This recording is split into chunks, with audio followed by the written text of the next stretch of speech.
This is a presentation of Northeast Streaming Sports.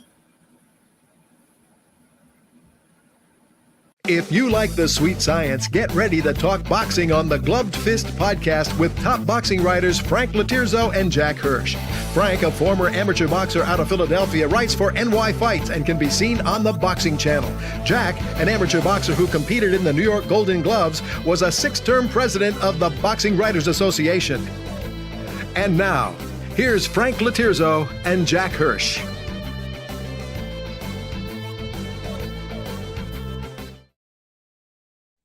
And we're back. Welcome to Glove Fist. My name is Frank Lotierzo, former fighter, part-time writer, try to be a full-time observer, joined by co-host Jack Hirsch, former 6-term president of the Boxing Writers Association of America. Jack, we have not spoke since the two big fights. I have no idea what your take is. I think you have a little bit of what mine is. All I can say is this. On that fight Saturday night with Terrence Crawford and Earl Spence, I have one word. Wow. That's it. I mean, I have a million thoughts. I know you do, but I can just say this much. Wow. It was a major event, and people did get their money's worth when push came to shove. Despite a dominant performance by Crawford, Spence was bringing it. He was fighting hard. He made it at least entertaining. But as the fight was going on, it was a real beatdown. And I'm going to tell you, Frank, I can't remember the last time I saw as big a beatdown in a fight as I saw with Crawford and Spence. Between two elite guys. Between two elite guys. But even then, if I'm Errol Spence, okay, and I'm trying to make a case for what he could have done a little bit better, I'll say this. For 5.5 minutes, he was actually winning the fight. He did win the first round. He was controlling the second round until he got knocked down with 20 seconds left. So he wasn't being outclassed from the get-go. But I think the knockdown was a real turning point. Now, Spence wasn't going to win no matter what. Don't get me wrong. I'm not saying he could have won. There was no way he was beating Crawford on this night or anyone else in and around Crawford's weight division. You hear that, Boots Ennis. Not last Saturday night. But coming out for the third round, Spence was fighting him head on. He was no longer tactical, no longer boxing. He played right into Crawford's strengths. And what a performance by Terrence Crawford. And I'm going to tell you, Frank, I don't take much credit for picking Crawford to win by a stoppage because I picked him to win late in round 12. I thought it was going to be a spectacular fight. It would be close up to that point. And I thought in a wide open fight, Crawford would eventually explode and stop Spence. I didn't foresee this type of dominance by Terrence Crawford. So even though I picked the right guy who won the fight by stoppage, I don't take a great deal of credit on my prediction because I undersold Crawford by a little bit. Jack, I have been saying since 2017, Terrence Crawford is the best fighter in the sport. And I have never backed off that. I never ranked Andre Ward above him. I've never ranked any fighter above Terrence Crawford. Here's a quick take from me. I think a lot of that fight, and it reminds me of vintage fights where one guy was fighting for his legacy and the other guy was fighting for the title. And I think back to Frazier Ali won and Duran Leonard won, where Duran and Frazier knew if they lost those fights, that's the fight they'd be remembered by. And I think Terrence Crawford had that same mindset. Jack, the guy was gloved up for the fight an hour and a little more than an hour before it started, the ring walk. I've never seen that before. And then his robe with the fishing net on it, going after the big fish. I just think Terrence Crawford was zoned in. And where I was wrong on this fight, I mean, yeah, I picked Crawford. I wasn't sure if he'd stop him or not. I kind of thought going in there was somewhat. Frank, you were hedging. I'm not letting you off that easy. What do you mean hedging? Crawford. You ultimately picked Crawford to win, but you said you weren't sure who was going to win Jack, this fight. not only was I not sure, How many people in this industry would not make a pick? I said Crawford was going to win, but I thought it was a 51-49 fight going in.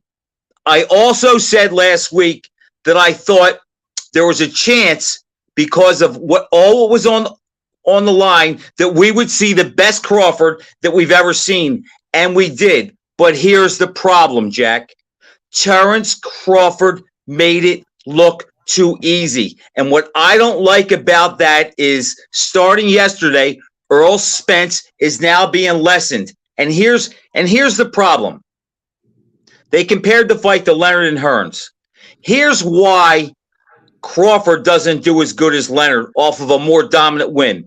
Because during the Leonard Hearns fight, there were patches of that fight where Hearns was beating up Leonard.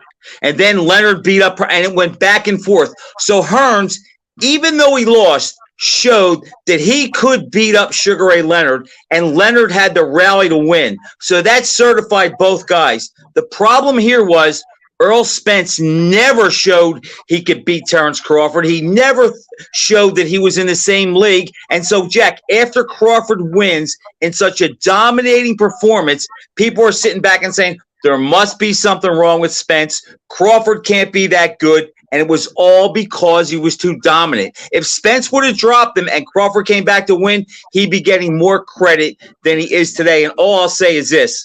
Terrence Crawford, if I'm thinking great lightweight to the last welterweight to the last 45 years, here's my table. Duran, Leonard, Hearns, and Crawford. No argument there, but sometimes, Frank, it's when a fight's going to be made. I referred back to their records, and I saw them both fight from ringside in 2016 in New York. Crawford stopping Hank Lundy and Spence stopping Chris Algieri. And in that point in time, Frank, they were much younger too. They were pretty evenly matched. They really were. But delaying this fight, now we could see, didn't help Errol Spence. He got into the accidents. His body seemed to take a beating. He's still a very good fighter, Errol Spence. Don't get me wrong. Maybe he beats any other welterweight in the world with the exception of Boots Ennis and Crawford, okay? Maybe he beats the rest of them. But I think the same thing happened with Pacquiao and Mayweather. The Pacquiao who beat Miguel Cotto was like a machine. And waiting all those years later to fight Mayweather, it took the edge off his ability to perform. At that elite level. I still would never pick Pacquiao to beat Mayweather, right, even that Pacquiao. No, but his chances would have been better. That's what I'm trying to say. And now we're talking about a rematch. Crawford is willing to fight the rematch. Why wouldn't he be willing to fight it? He knows he's going to win the rematch, and he knows it's going to pay him big money. And who else is out there to fight? Would he be willing to fight Boots Ennis? Absolutely. Crawford wouldn't duck anyone. But now we're talking about how much they're going to pay him and this and that. And believe me, the PPC who has Boots Ennis is probably looking at Crawford a little differently now because they would want Boots Ennis to beat him. And they're probably thinking, let's wait a little while on this. Exactly. Going into this fight, Frank, would you agree with me in this? And you're the biggest Boots Ennis supporter out there. Before this fight was made, Crawford and Boots Ennis, in your view, I think would have been about a 50-50 fight. Either guy could have won. Now, seeing Crawford's display, wouldn't you say it's a 70-30 fight in Crawford's favor, 75-25? Right at before seeing Crawford Saturday night, Jack, I would have had Crawford 52-48 over Boots. Okay. After Saturday night, I would say it's 60-40 Crawford. But here's one caveat, and I'll go back to what I said in the beginning. Could Crawford get his up for Boots as he was Spence? In other words, could Joe Frazier have gotten his up for Larry Holmes as he did Muhammad Ali? I don't think he could.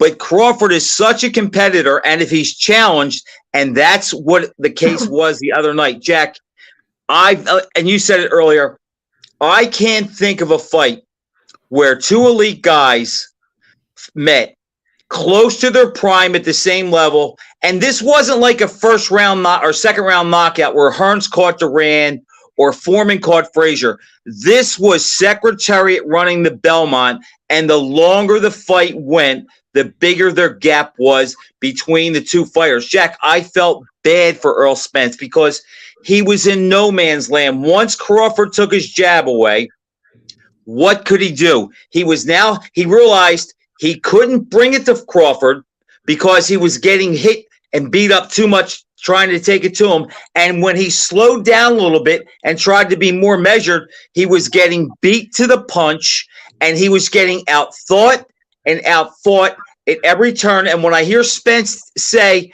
my timing was off, yes, but you didn't go in the ring with your timing off. Your timing looked good for the first 5 minutes of the fight. But Crawford took it away because what he does, Jack, is he sees when you're going to punch, and he punches in between that, and he totally disrupts your entire offense. And then when he senses that when you have a little hesitation, then he picks it up, and that's what he did. It was a magnificent performance. All the praise should be going basically to Terrence Crawford, but let's give Errol Spence credit. He took a lot of hard punches. He showed a lot of heart. And he kept firing away, kept trying the whole time. A question, Frank, should the fight have been stopped earlier? I was thinking that during the fight, Jack. I would have considered even after the 7th round stopping the fight because there was no way he could win the fight. His power was not bothering Crawford. Crawford was never better technically. Did you see all those left hands that Spence landed and Crawford picked them off with his right hand? And then when he stopped them, what happened? Spence threw the left hand, Crawford cuffed it and then hooked off of it and knocked him down. So I don't know what Derek James was thinking. And Jack, you know something else we have to consider? Spence may never recover from that fight.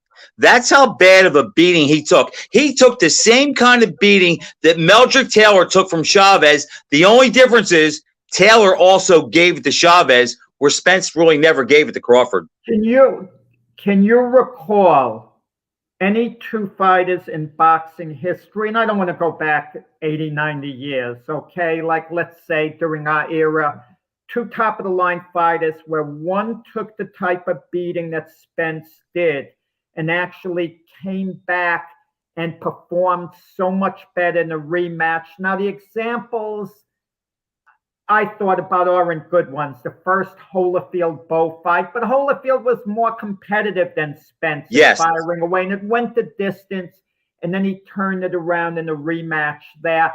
I thought changed his style completely. Jimmy Ellis, when they had a rematch a few years later, Ellis did better, at least winning the first 3 rounds, but Frazier wasn't in the best of shape for that. And I don't want to hear Liston Patterson, a quick repeat, with the first round. He lasted 4 seconds longer in the rematch. Or Ali Patterson, they had to rematch. Patterson performed better, but that was like 7 years later. This one's going to take place literally months later if it takes place in December. I saw Crawford say he doesn't think he's going to fight again this year, but if it does, we'll see. But, Jack, the only one I can think of would maybe be Terry Norris and Simon Brown when Brown clocked him, and then Norris came back and beat him. That wasn't really beat down. Okay, so let's make believe, Frank. You're an advisor to Errol Spence. You have his ear. He's going to listen to whatever you say, but he's not going to retire. He's absolutely invoking the rematch clause. You're in charge of getting him ready. What type of optimism can you get?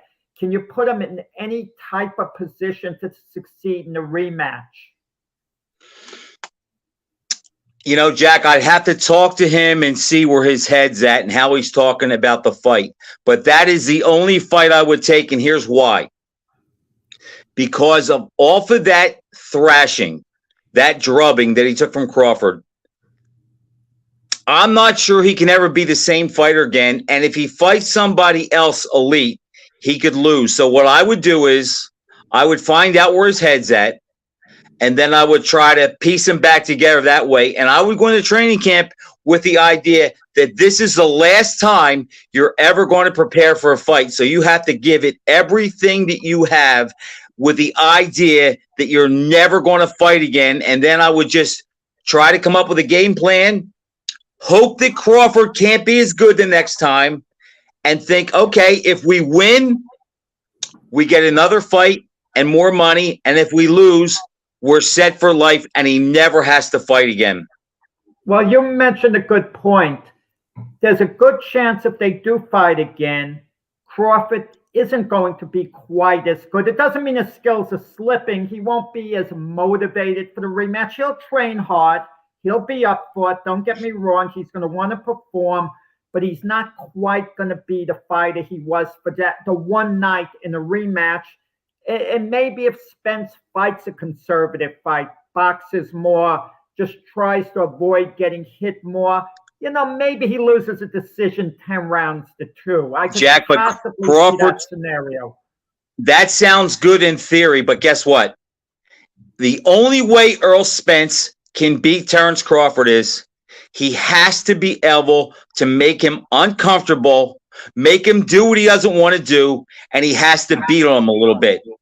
In order for him to do that, Jack, he has to get close and inside. And as we saw the other night, he can't do that because if he tries to box with Crawford, that is a suicide mission. Would he go a round or so more? Perhaps, but Crawford doesn't let guys do that and go the distance, so he would go after him. So I think his only game plan is he has to somehow get stronger and physically impose himself. And Jack, if you notice that fight, there were a couple times where they clinched and Crawford pushed him off and got him off of him with no trouble at all. I can't state how impressive Crawford's game was from start to finish. His technical skills, the fact that no matter what position he was in, he can get off any punch. He gets off punches that you can't see. He hits you cleanly. He finds out what you're not good at, and he forces you to fight from that role the whole fight. And Jack, when I knew the fight was over? I think it was before the knockdown in the second round. Crawford obviously lost the first round. He usually loses the first round. But when Crawford came out in the second round, I think it was about maybe 45 seconds in, and he got off with a quick 3-punch flurry. I think maybe only one of them hit. But the way Spence reacted to those 3 punches when Crawford led and got off, I said to myself, wow, this is just a matter of time before Crawford picks it up, and Spence is going to be defenseless. Spence's whole attitude going into the fight, he deferred to Crawford a little too much for my liking. Even during the weigh-in, they had to stare down. He says, oh, thank you for helping make this fight happen. And Crawford smiled and shook his hand because Crawford was so confident. Even in terms of the rematch, Frank, the winner had the right to decide whether it would be a 147 or 154. Spence has a very hard time, he says, making 147. And Crawford already said we could fight a 154. It's okay. It's as if he wants the fight to happen. He wants Spence to take it. So he's willing to go up to 154. It would be easier for Crawford as well. Now, assuming Crawford wins the rematch, and it's a pretty safe assumption, or it might not even take place, Crawford already, his next big fight, he's on Jermell Charlo. That's the fight I want to see, Jack. Jermell is fighting Canelo. I know. I'd rather see him fight Crawford. Right, but if Jermell Charlo loses to Canelo, the Crawford fight loses its appeal. So you'll probably see Crawford in with a guy like Tim Tszyu, who he'll destroy just too quick. But it's a makeable fight, it's a credible fight to make, even though Crawford destroys him. But what about the ultimate fight? Let's say Canelo legitimately beats Jermell Charlo and looks impressive. Canelo and Crawford, but Canelo might give Crawford a weight 164 or something like that. Just move the weight up, move it past the middleweight division. Crawford strikes me as an old-time fighter, so confident he'll say, yeah, I'll come in at about 155 and beat his behind. What do you think? Jack, I don't want to see that. I will not rule it out because money controls this sport. And Crawford probably is at the point now that he has the legacy and the respect. He probably would go for the money. I don't want to see that. Here's the fight I want to see. I want to see something happen to postpone or cancel Jermell and Canelo. And I want to see Crawford fight Jermell Charlo at 154 for all the belts. I don't think that's going to happen. But, Jack, here's why we're in a bad position again. Because let's say, and it's probably very plausible, that Crawford and Spence are going to rematch at 154, okay? Crawford wins. Crawford is not going to fight at 154 and ever go back down to 147. So what's going to happen? His titles are going to be split. Boots is going to fight for them, and we're never going to get Crawford and Boots unless Boots comes up to 154, which if I'm him, I don't know why I would do that. I would try to make it a little legacy at 147 if I'm not having any trouble making the weight, which he says he is not. So because of the way these weights are jumbled up and because where the money is, I think things could really be a mess for a while because it's all because Jermell Charlo is fighting Canelo. They made that fight too soon. Think how big and epic Bud versus Jermell would be, especially Bud coming off a showing like this, because I'll tell you what. Crawford and Canelo is epic. Frank, come on.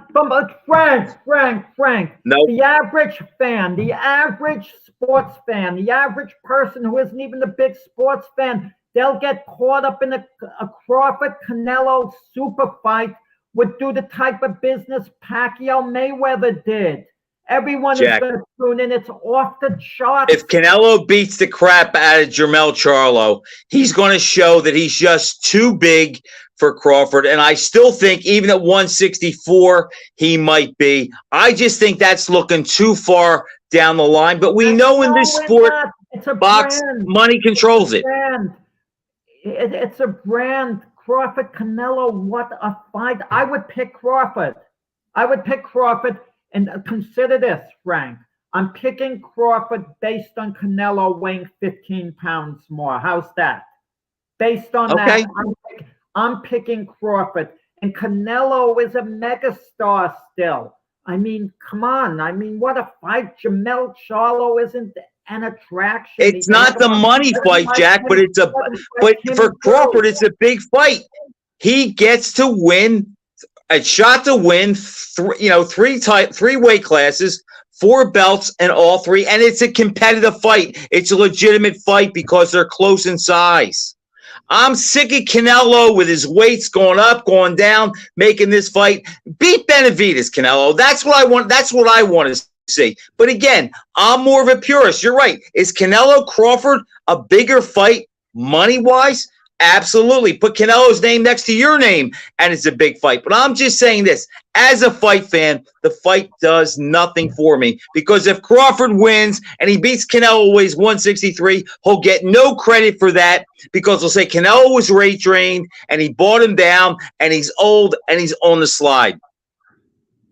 No, he'd get a lot of credit. But Crawford now crossed over Frank. He's not just a fighter the way he's been his whole career. He's a major star. Same thing happened with Marvin Hagler. Until he beat Tommy Hearns, he was kind of deprived of his stardom. People respected him tremendously, boxing fans, but he crossed over. He needed the Hagler and Leonard fights to be a major, Hearns and Leonard fights to be a major star. Okay? And and Bud Crawford now has created a buzz. Whenever Bud Crawford fights from now on, it's a happening. It's not just a fight, not just another fight of Bud Crawford. Jason Gonzalez, tell me why Jack is right. Is he right because it's a good fight or because it's a money fight? Because I've already seeded it's a money fight, but it's a BS fight. Okay, it's a Mayweather Pacquiao. It's a BS fight. You're telling me Canelo's through. You're telling me Canelo's way past. You've been telling me that, Jack, for the last year that he's on the slide. He's still a formidable guy. and he's a bigger guy, much bigger guy. And the Canelo Alvarez name still carries tremendous clout. Arguably, I'm not saying yes or no. Canelo still has the biggest name in the sport. You can maybe make that case, but Bud Crawford is right on his heels if Canelo does now. Jack, it's just this is why boxing is the way it is, because people like these gimmick fights, and this is why it's a gimmick. It's a gimmick. Canelo should be fighting Benavidez. Jack, Canelo should be fighting Benavidez, and Crawford should be fighting Charlo or Boots or Tim Tszyu. It's a gimmick fight. And you know what else? Here's the other thing I want to get off my chest. You know, fans make me sick sometimes, and I'm going to tell you why. Today and yesterday, Earl Spence is a bum, okay? But Friday night, most people saw him and Crawford on the same level. But because Crawford beat him so easy, that's why, and now Spence is diminished. Jack, that's why we don't get the big fights, because the fighters see this and they realize fans are fair weather, and once we lose, they have nothing to do with us. So as much as I loathe what Floyd Mayweather did to this sport, I tip my hat off to him, Jack, because you know what? Here's what Mayweather's mindset was. He saw that you're only good until you win. Once you get one loss, they write you off. So he said, you know what? I'm not going to lose. I'm going to gouge them for as much money as I can. I'm going to retire undefeated, and I'm going to let them argue how great I was for the next 25 years. And that's why we don't see the best guys fight the best guys, because they don't want to be Earl Spence on July 30th. Now he's no good. He had neurological problems. Nobody was saying that before the fight. Now they have every reason in the world to denigrate Spence instead of accepting that he is an outstanding fighter and he got beat by an all-time great on his best night. Okay, Frank. Oh, I want to mention something about Jason Gonzalez put a comment over there. Was Tony Holyfield a gimmick fight? But before that, I just wait, Jack. Yes, Jason, it was a joke. Holyfield was a washed-up fighter after 1999. I saw his fights in between. He looked like a 50-year-old man shadow boxing before Tony even threw a punch at him. I give Tony no credit for beating Holyfield in 203. After Tyson, Holyfield was never the same guy. Jason is throwing hand grenades at you. It's Roy Jones, John Ruiz a gimmick fight, and I'm going to join them. Was De La Hoya Pacquiao a gimmick fight? At the time, everyone was saying, oh, Oscar's too big. They don't want to see that fight. And look at the way it turned out. Oscar was shot, Jack, and he fought, what, once in 3 years or twice in 3 years? And was Roy Jones and Ruiz a gimmick fight? Yes. And you know why, Jason? I'll tell you why. Because Roy Jones wanted to be the heavyweight champ of the world, but he didn't beat the heavyweight champ of the world. He picked the one guy with a title in the division he could beat. At the time, Lewis had the other titles, and Jones wouldn't go near him. So if you think that's a great fight and Roy Jones is really a heavyweight champion of the world, good for you. Just like Sugar Ray Leonard and Donnie Lalonde was another gimmick fight. Nobody's a bigger Leonard fan than me, but I never considered Sugar Ray Leonard a light heavyweight champ. I got to say something about the judging. It didn't come down. There was no controversy in the scoring of the Crawford-Spence fight. It wasn't going to go to the cards anyway, but at the time it was stopped. All the judges had Crawford overwhelmingly ahead the way they should. But one of the judges was David Sutherland, and there was no comments made about that. The same David Sutherland who, like a week before, 2 weeks before, whatever, was a judge in the George Kambosos Maxie Hughes fight, in which virtually every neutral observer thought Maxie Hughes won the fight. Okay? And David Sutherland had that one scored a draw in the majority decision that Kambosos got. It wasn't crazy to have it a draw. It was just a lousy scorecard, but not a ridiculous scorecard that David Sutherland had. But why is he being rewarded with the biggest of biggest fight in years as a judge. Jack, because he must be one of the boys. It never changes. It doesn't matter. These guys turn in so many bad cards and they still get jobs because they're in the right club and they're part of the cool kids club, and that's all. And they know that people like us are going to talk about it for a couple of minutes and then it'll be yesterday's news and we'll go on to the next fight. And I've been disappointed in Judge Glenn Feldman's judgment on the undercard. Giovanni Cabrera against Isaac Cruz. Cruz didn't lose more than 3 rounds the whole fight. Yet he had Cabrera up 1 point at the end. And Glenn Feldman is the same judge who scored for Anthony Joshua over Alexander Usyk in their rematch. And he still gets work, Jack. So see, it's never going to change. It never changes. I'm not saying I want the judges not to get assignments, but it should be based on performance. The biggest fight should be with the judges with the least controversy. I agree. But Jack, the world, not just boxing, but the entire world today is upside down. I mean, people that work in stores stop people from trying to steal and they get fired. The world is upside down. So boxing's always been like that. So why would it be different? It's not going to change. Frank, Jack, let's talk about this. Where Russell Peltz and I were having this conversation. Where would you put Crawford as far as, is he great? Is he an all-time great? Does he sit at the same table with Leonard, Hearns, and Duran? Is he as good as Whitaker? Is he better? Where would you put him? I like to wait till a guy's career is over, but I realize you really can't do it. You have to talk during his career.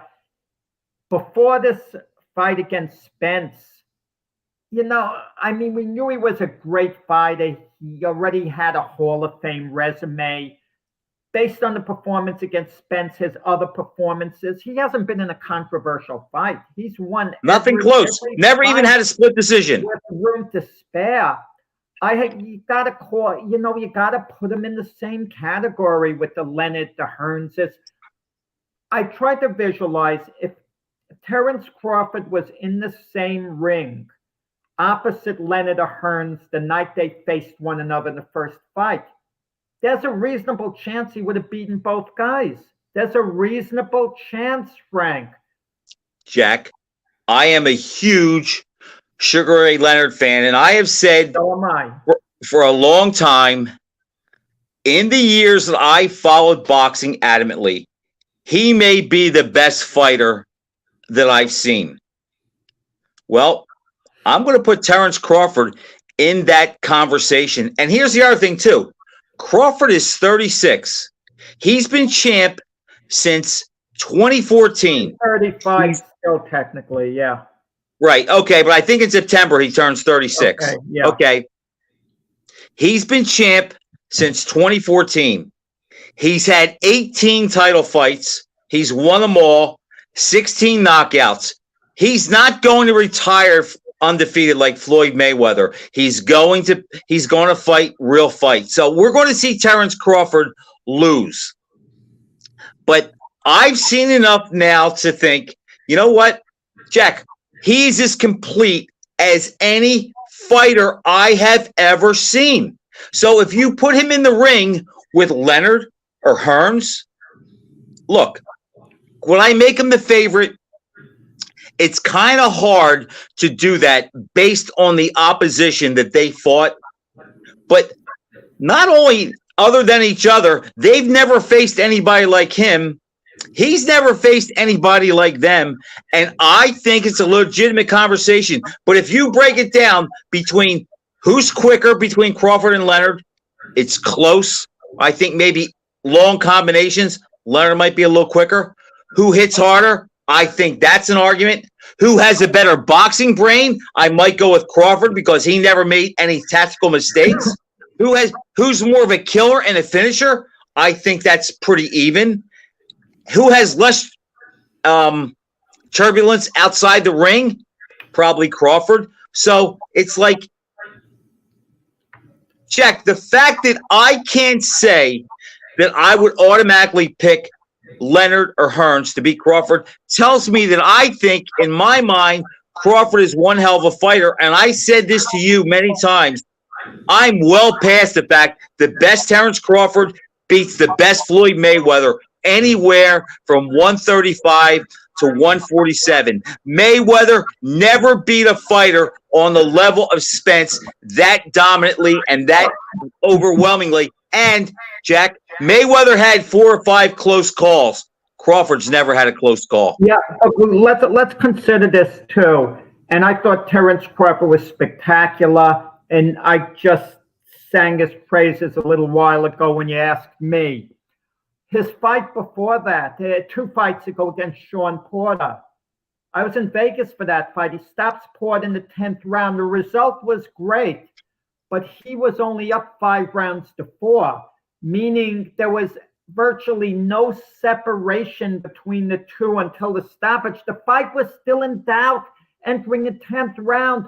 What happened if Porter was able to survive that onslaught? He didn't get nailed. He stood up and he won 1 more round. You're talking about Porter losing 7 rounds to 5. And I'm sorry, Porter would not hold Sugar Ray Leonard to that close a fight, or Tommy Hearns, or Jack. Roberto Duran. Okay, Jack, what happens if Porter makes it to the end? Well, let me ask you this. What happens if Scott Norwood hits the field goal against the Giants? All of a sudden, Bill Parcells is not quite the legend that he is now. Marv Levy has a Super Bowl, and Bill Parcells is now 1-1. Porter didn't make it to the 10th round, and when Crawford realized the fight was closer than he thought it was or should be, what did he do? He went out in the 10th round and he raised the rent. He looked to me as if he had complete control of that fight and could have taken over whenever he wanted, and when he felt a little bit of a threat, he did, and he ended the fight. So Porter didn't go the distance with him. I mean, I could give some bad fight. You know, Sugar Ray Leonard didn't look great against Larry Bonds. Okay, he had some stinkers too, where he didn't look so great. Frank, let me say something to compliment your favorite boxing analyst out there, Timmy Bradley, your favorite. Okay, what happened early in the week? There was a major fight. Okay, that we haven't had a chance to talk about. Took place Tuesday morning, United States time, in a way against Stephen Fulton. In a way, won on an 8th round stoppage. After the fight, Mark Kriegel said in the studio that in a way, you could say Inouye, it's pronounced both ways. In a way, is the best fighter now pound for pound in the world. He's number 1. This is a few days before Spence Crawford, and Timmy Bradley says, let's wait, hold on, and let's wait a little while more, Timmy Bradley was saying, meaning let Spence and Crawford run its course before you give that opinion. That was a brilliant analysis, because for about 4 days, in a way, took over as the number 1 fighter pound for pound in the world. He would have been the one I listed. Crawford took it back from him a few days later. In other words, Crawford restored order. Order a few days later. That was, and I have to tip my hat to Bradley for saying that. But here's the thing, though. Remember this. Bradley sparred Crawford, I think, when he was like 2 or 3-0 as a pro. Yeah. And he said Crawford kicked his butt. So if anybody knows how good Terrence Crawford is, it's Tim Bradley. But, Jack, nobody thought that Crawford was going to overwhelm Spence the way Inouye did Fulton. I mean, Inouye wasn't, what was he, a 13-1 favorite or something like that? You picked Fulton, Frank, but you did it with your heart, not with your head. I got it. And, Jack, I'm glad you said that. You said you were picking based on emotion. You were too emotionally involved before the fight, and you did come out and say that. But let me say that. Let me say this, and I have a witness to this. For the show and the week before, I was leaning to Fulton, and I didn't want to change my pick. However, after we got done last week, a half hour later, Joe Bergman and I know each other. I sent Joe Bergman a text. I said, Joe, we're wrong. Inouye is going to beat Fulton tomorrow morning. Okay. I didn't want to change my pick on the show. And for the show, I got it wrong. I'll eat that. No problem. But I don't like making picks too much before the fight. But I'm telling you, Jack, all of a sudden it just hit me that Inouye was going to go through Fulton. And he did. And I have to give Inouye credit. He made Fulton look ordinary. He was quicker. He was a better boxer, puncher. He fought a smart fight. The combination he knocked him out with was beautiful. That jab to the body, the overhand right, then he followed him back with the left hook. It was a complete performance. And even though at the last minute before the fight, I picked Inouye, I will say this. Inouye is greater than I thought he was, but he's not Terrence Crawford. Don't be so sure, okay? Don't be so sure. Different weight classes, they're never going to fight. I wouldn't even suggest Inouye move all the way up. But I did say before the fight, Inouye is going to carry his power with him. I didn't think he was going to stop Fulton. I thought he was going to win like 9-3. I went on record, win a wide decision, because I said early in the fight, Fulton's going to feel Inouye's power. And then 50% of him is going to try to win, and the other 50% is going to try to survive. And that's what was happening.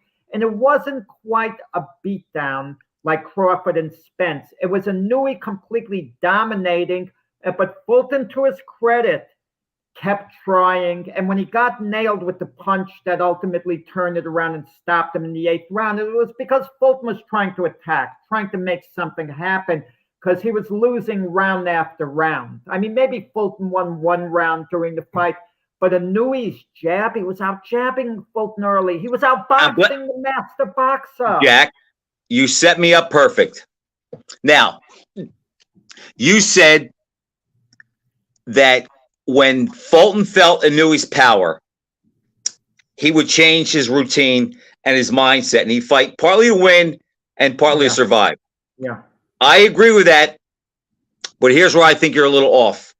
Jack, when Fulton came out for the first round and he threw his first couple jabs and he knew they weren't going to hit, they were 3 or 4 inches away from landing, I said to myself, okay, that tells me that Stephen Fulton is jabbing because he wants to try to prevent a fight from breaking out. He wasn't committed to his jab because he feared what was coming back or the counter. Conversely, Inouye, the way he was jabbing and throwing his punches, he was looking to start a fight. So I knew just on Fulton, before Inouye even hit him good, the way he came out, he was too tentative, and Fulton, Inouye sensed that. He picked it up. He started to go after him, and Jack, here's what happened. After 6 rounds, Fulton realized, I've lost the fight. I can't win a decision. I can either stink the place out or try to go after him a little bit and maybe get lucky or force something to happen. And ultimately, that was his downfall, and that was the end of the fight. And I will say this, too. I said that Inouye is no Crawford. Let me back up on that. I think they're both potential all-time greats. They may already be right now. I just think Crawford has a layer or two to his game that Inouye doesn't. And I think of the two, Crawford's the greater fighter, but it's close. Inouye is going to go up in weight throughout in the coming years, the way Manny Pacquiao did. Let me just say this. What's next for both guys very quickly? Stephen Fulton, he'll bounce back. I wouldn't be surprised he wins a version of a world title down the line, but he's never quite going to be a pound-for-pound candidate. But I could see him becoming a champion again, absolutely, okay? As far as Inouye goes, he has a unification fight that probably before the year's out, Marlon Tapales, a Filipino. It's a waste of time to me. Inouye dominates him, chews him up, spits him out. But then next year, Inouye's affiliated there with Top Rank. He does business with them. They're going to probably match him for a version of the featherweight belt against Robozy Ramirez, okay? who was on that show and who looked good, dismantling, tall Japanese fighter, who beat Shakur Stevenson in the gold medal match, and who's really come along nicely. And I knew he's going to carry his power with him to featherweight. He's not going to lose a beat. Finally, I agree with that, Jack. When he gets up to lightweight, eventually time will tell. There's certain myths about carrying your power with you. People like to use Roberto Duran as an example and say, oh, he never carried his power up with them. Really, he hurt Sugar Ray Leonard badly at welterweight. He destroyed Davey Moore. He floored Iran Barkley at 168 pounds heavily. And Duran, as a lightweight, usually wore guys down. He usually didn't dismantle them with immediate explosive power. He was not a light taker, but he was a good puncher, though, lightweight. Oh, yeah, oh, absolutely. I mean, he didn't lose exchanges when he traded, but he was not a life taker like Ike Williams.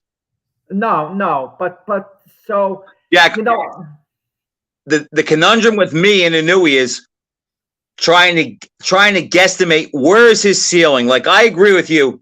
I think he's going to win the title at 126, but he's going to go to 130 after that.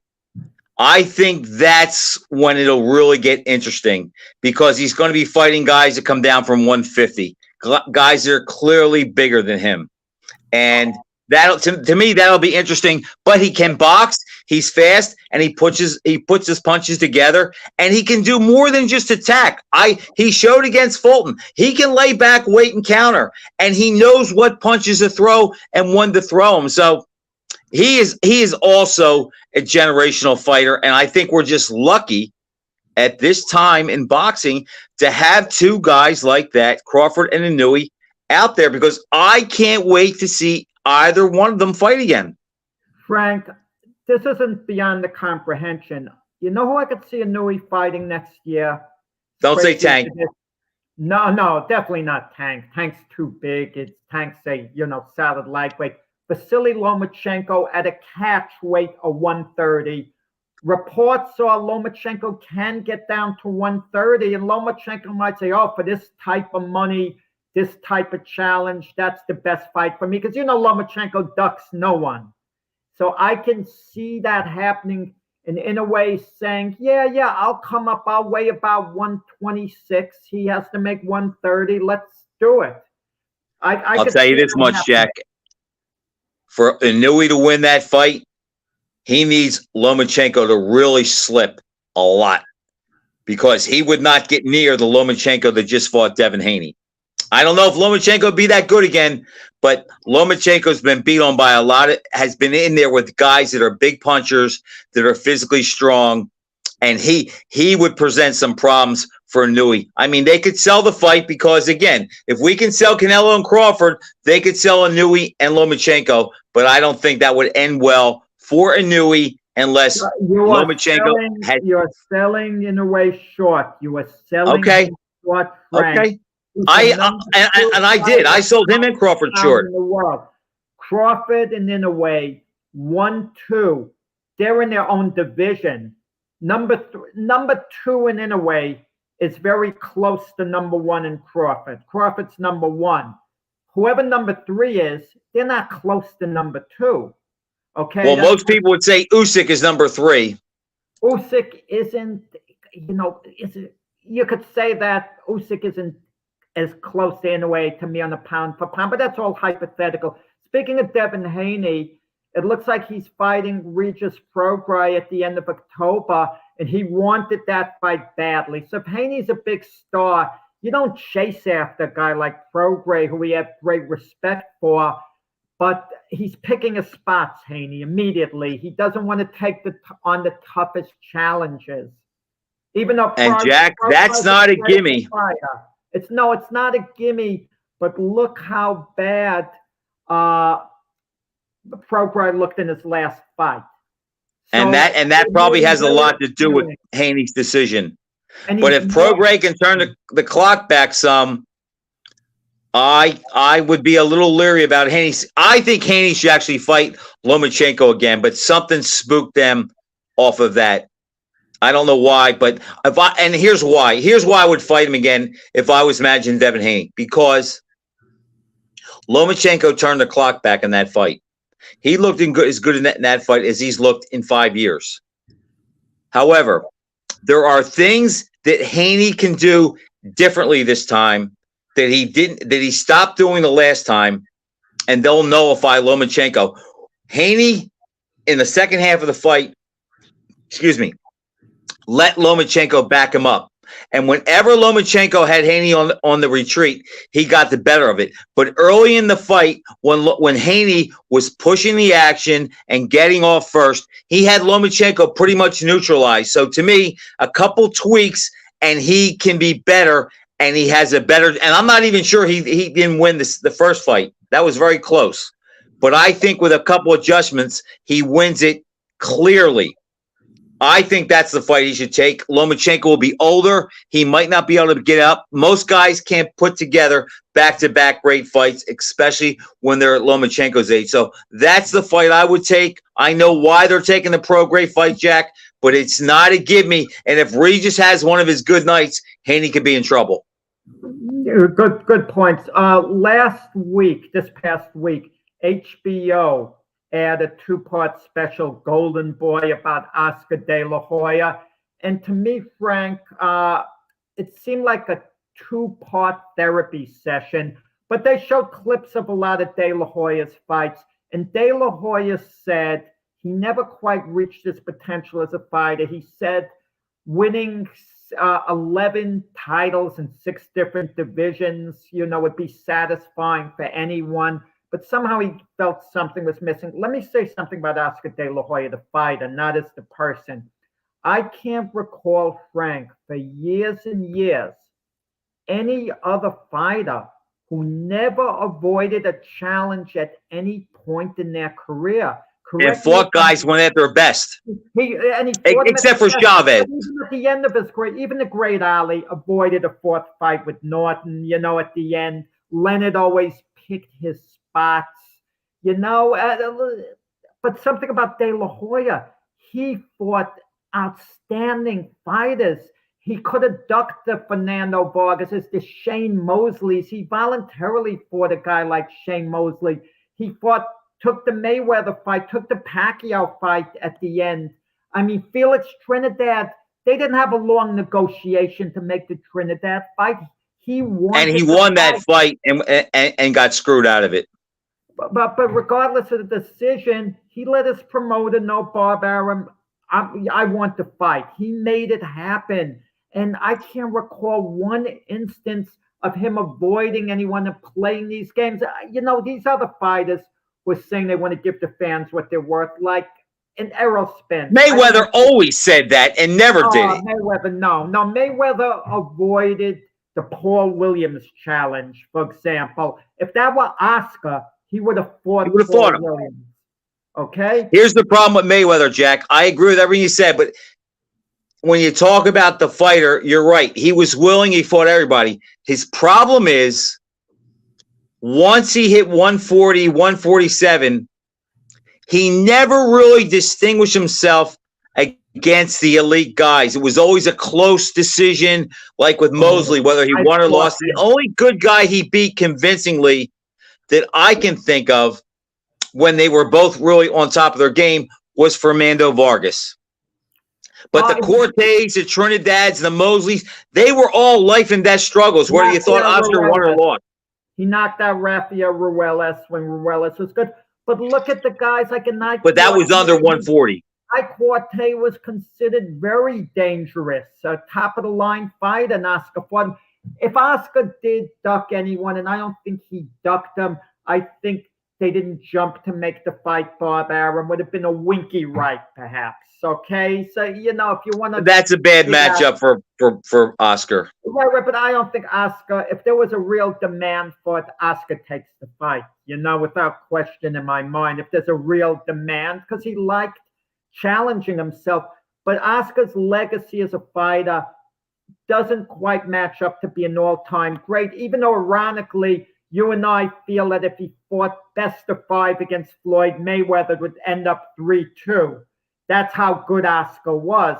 All right, Jack, that's a perfect perfect way to segue into the end of the show. Let's play the game that Russell and I were talking about to a degree. Oscar De La Hoya, great, all-time great. Great. Okay, I think borderline great. Let's see. Borderline great. Below. Wait. You said borderline all-time great or borderline great? No, the choices were great or all-time great. You said he's great. I'm not sure he's great, but I think he's as close to being a great fighter as you could be. Okay. Let's see. Who else? Shane Mosley, great, all-time great, or borderline? Borderline. We agree on that. It was a little disappointing.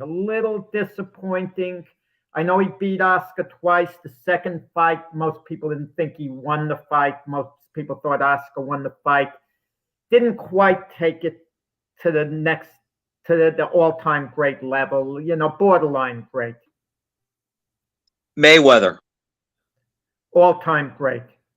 Like him or not.